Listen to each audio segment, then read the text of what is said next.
These are the 10 players that are likely to lose you your league based on where they're going in drafts right now. And yesterday I covered the top 10 winning picks, so go check that video out.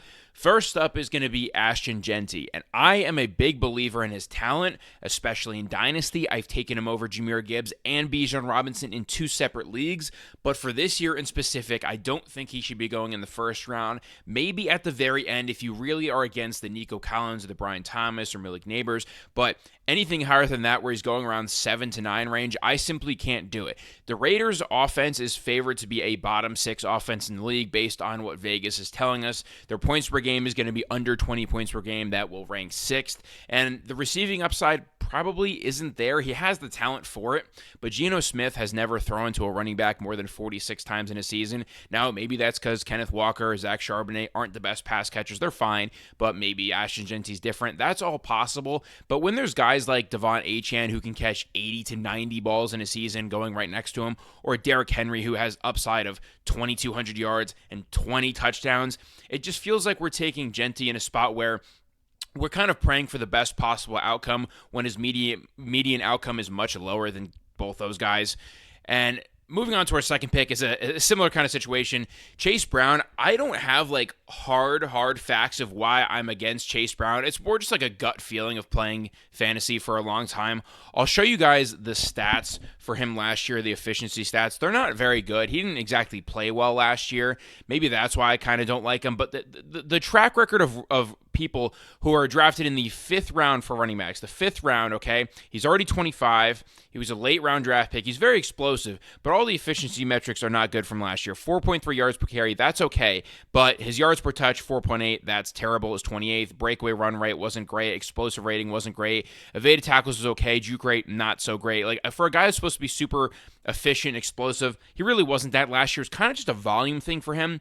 And while there's no one on the depth chart that really screams, like, I'm going to take over this backfield, it just kind of happens with these guys. If you remember like James Robinson or pretty much any like 1 to 2 year wonder back that was drafted late, there's always somebody else who kind of comes in and takes more work than expected. Cam Akers is a good example a couple years ago where no one knew who Kyron Williams was except for the couple guys who paid attention the year before and knew he was a good pass catcher. And then all of a sudden, it's like, oh, this guy, Kyron Williams, is getting a bunch of the work. Like, what happened here? Kyron Williams himself is really the only example last year where he didn't lose the workload. He's an unathletic, late-round draft pick that somehow kept the workload, and now he just got a contract extension. I feel like Chase Brown is going to fall under the bucket of all those other guys that are a 1 to maybe 2 year wonder. And going in the second round where a lot of people have him, I've seen a lot of like smart guys like establish the run. They have him like close to the first round. I just can't be doing that. There's just too many other guys in this range that I like more. A.J. Brown, Drake London, Bucky Irving, Josh Jacobs, JT. Like, I just can't take this guy. I just don't think he's talented enough, and none of those guys will ever lose their role. I kind of can see Chase Brown losing his role. With that being said, moving on to the third guy, this guy I feel pretty strongly about. It's gonna be a guy that I hated last year too, James Cook. Okay, guys, James Cook, his stats last year. Okay, he was 21st amongst running backs in touches per game, yet he scored the second most touchdowns with 18. I'm not a math major over here, but that seems like some negative regression is due here. Like, he scored 3 touchdowns and 6 touchdowns in his first 2 years, and all of a sudden scores 18. I mean, he only finished as the RB11 in points per game. Like, that didn't win you leagues with 18 touchdowns. What makes you think this year in the third round he's going to do any better?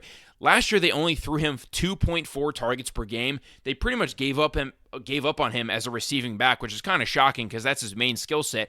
But they just weren't dunking the ball off. And if you look at all of the efficiency metrics between him and Ray Davis, they're equal, if not Ray Davis being slightly better. And Ray Davis is definitely a thicker, stockier goal line back. And Josh Allen's obviously going to vulture a bunch of stuff on the goal line. So I could see this swinging way back towards the other side where Ray Davis and Josh Allen get more work than we think. And James Cook, maybe he gets a little uptick in passing work if they, for some reason, want to go back to how he was in his rookie season.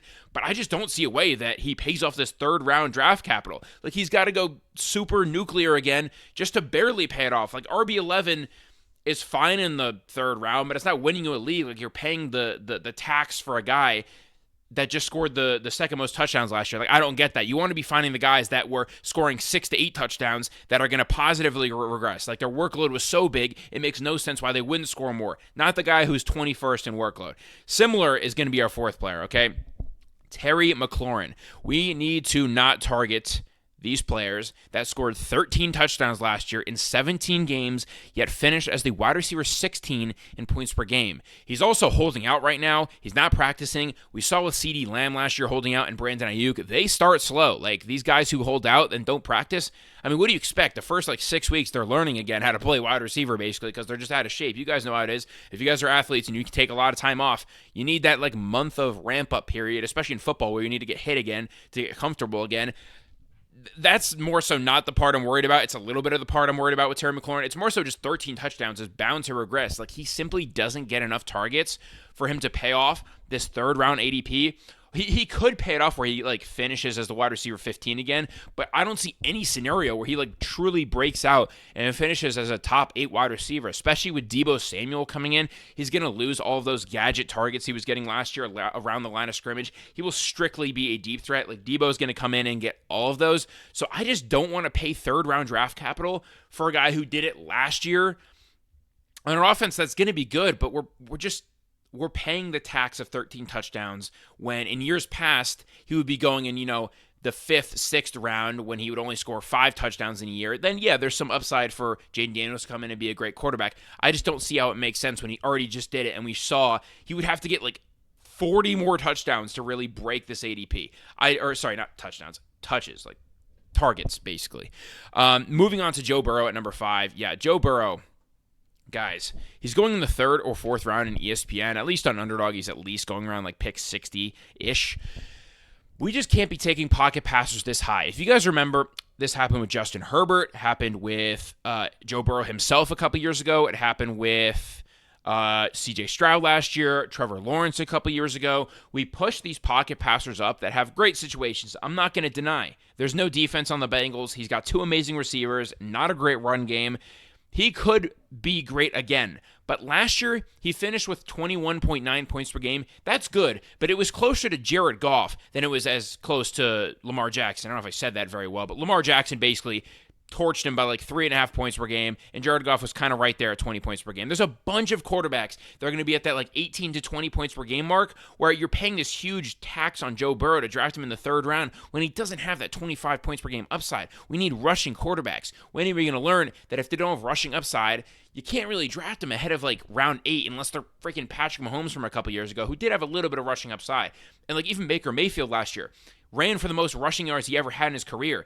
It's those true breakouts are the guys who have rushing upside. I'm not paying 3rd or 4th round capital for Joe Burrow. Why not wait until round 10 or 9 for a guy that I talked about yesterday in Dak Prescott? He also has no defense with Micah Parsons leaving. He has no run game. He's got 2 elite wide receivers. What is the difference? Why would you pay a 7-round gap in ADP? I don't understand that when you can get a great player at running back or wide receiver in round 4 and then take Dak Prescott. The wide receivers in round 8 to 10 are not nearly as good as what you'd be getting in the 3rd or 4th round. So I don't fully understand that. Now, the next player I don't understand either, it's going to be RJ Harvey. And he got very much pushed up in the process of the draft because very explosive back, got great draft capital in the 2nd round, had no competition until J.K. Dobbins signed, and he's only fell 10 to 15 spots. The depth chart just came out today. J.K. Dobbins is the starter. Now, I'm not saying that with these rookies, they're not able to break out. Of course, R.J. Harvey can come out at the end of the season, clearly outwork J.K. Dobbins and be better. But J.K. Dobbins was very good last year. The Chargers' O-line was very poor in a run-blocking perspective, and J.K. did a lot with a little. Now, RJ is very explosive. That's why a lot of people love him. Of course, his comp is Chase Brown. Of course, it would be Chase Brown. 4.4 speed. The problem is, just like Chase Brown, he's old as hell. A 24-and-a-half-year-old running back? Are we serious? I can't be doing that, man. Especially in an offense that does have a good O-line, but I just don't see how they're going to score quite enough. They'll be a fine middle-of-the-road offense. I don't see them being a top 10 offense where you need the running back who's getting all the goal line work. And if you had to pick a running back to get the goal line work, it's probably going to be J.K. Dobbins. He does fairly well at that stuff. I just don't think you could be paying a 65-pick ADP price on R.J. Harvey when J.K. Dobbins is currently going in the 110s. It just doesn't make sense. I understand wanting the rookie upside. You can draft them a little bit ahead, like we've done in years past, so like Chase Brown last year with him versus Zach Brown or Zach Moss. But they were going like 105 to 120 range, not pick 65. Like this again, why not take Alvin Kamara, James Conner, Joe Mixon if he's healthy? We're not sure about that ankle injury.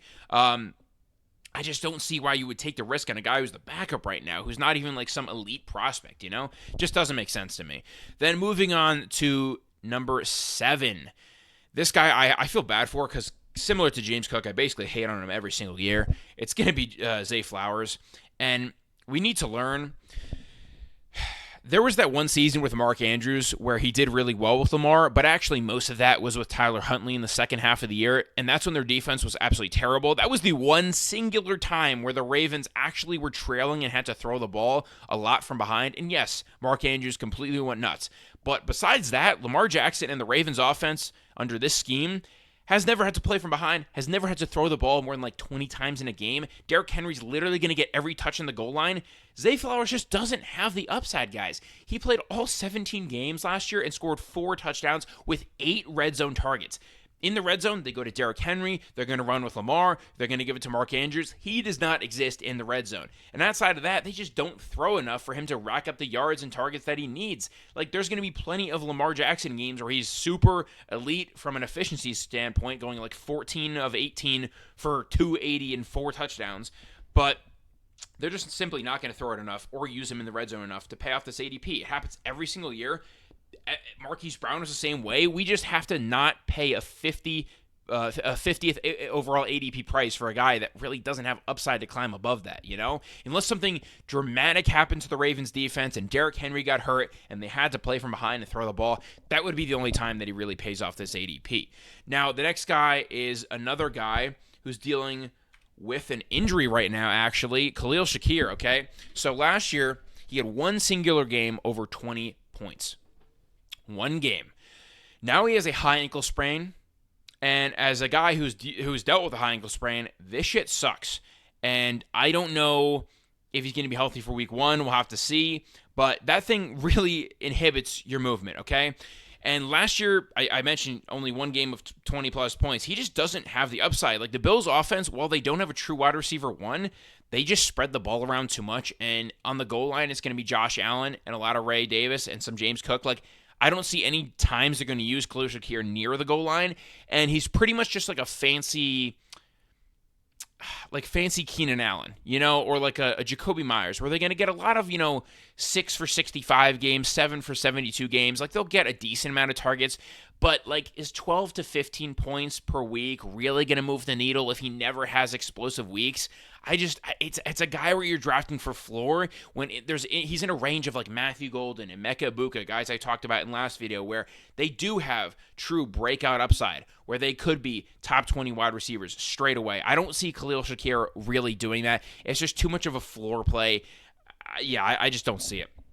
Moving on to a rookie who is getting a lot of hype, Cam Skattebo. Now, I'm a little more willing to understand this price than I am RJ Harvey. Granted, his draft capital is much worse. He's also an older rookie, but at least he's going in the hundreds in most casual leagues. I see on Underdog he's often going in the 90s above Tyron Tracy. I totally disagree with that. I think Tracy's going to be the starter. He's the much more explosive back. Tracy himself is an older rookie converted from wide receiver, so he's not this amazing guy that Cam Skattebo has to overcome. But this isn't an offense that I'm really intrigued by in terms of goal line touches. Like, I don't think there's going to be a ton of stuff on the goal line for him to rack up like 15 touchdowns this season. I do like Malik Nabers because they're going to have to throw from behind a lot. Cam Skattebo at least has the pass catching upside, but so does Tyron Tracy. The only way that this really pans out well is if Tracy continues the fumbling issues he had last year, and then they just start giving Cam Skattebo all the touches. But I just don't know if that's going to happen straight away. You usually want to side on the player who's more explosive, which is Tracy. Like, this is kind of like an inverse thing. Usually the bulldozer is the older guy, like the Zach Moss or the J.K. Dobbins that's already there and established, and we want the younger, more explosive guy. It's kind of like a weird reversal situation here where Cam Skattebo is not explosive. He runs a 4.7 140. Like, this dude is an absolute brick out there. But we're treating him like he's got this like huge explosive role where he doesn't need that many touches. He will need a lot of touches to pay off this ADP. So I'm just not fully bought in here. I think there's other running backs in the range that just make more sense. One of them being Tyron Tracy. I would just straight up draft Tracy in every draft over Cam Scatabo. But I know he has a very diehard fan base. He racked up a lot of touches in college. I can kind of understand it. And the final guy is another rookie. And I want to say I was completely out on Quinshon Judkins even before the arrest and the potential suspension, but that just solidified it. I was already a huge Dylan Sampson fan, and I think he's just straight up more talented than Judkins. I'm not a big fan of the bulldozer back archetype. I really like what Dylan Sampson put on film in college. He's so much more explosive and so much more versatile, how he can be used as a pass catcher. And Judkins genuinely may not play this year. Addison just got a 3-game suspension. Rice is probably going to be between like 4 to 6. Judkins had the worst offense, I believe, in terms of like what the NFL deems as bad offenses. So I can see like a 6 to 8 game suspension. And the thing is, he's like the only rookie left that's not signed. He may literally just like not be signed and not play this year. Like his NFL career might already be over, which is kind of insane to say. So take Dylan Sampson is pretty much what I'm getting at here. He's still going in the 150s. He's my highest owned player in Best Ball Mania. I got him like 40%. I have him on 35 to 40% of my 100-plus teams that I've drafted. He was going to pick 200. Now he's in the 140s. Don't be taking the falling knife in Quinshon Judkins. I just don't, even in the 130s, there's not enough upside anymore. Like his season is pretty much dust. But yeah, guys, if you like this type of video, I'm going to be cranking out more as the season gets closer. Drop a like, drop a follow, subscribe. I'm putting out shorts every day as well. And I will catch you guys in the next one. Peace.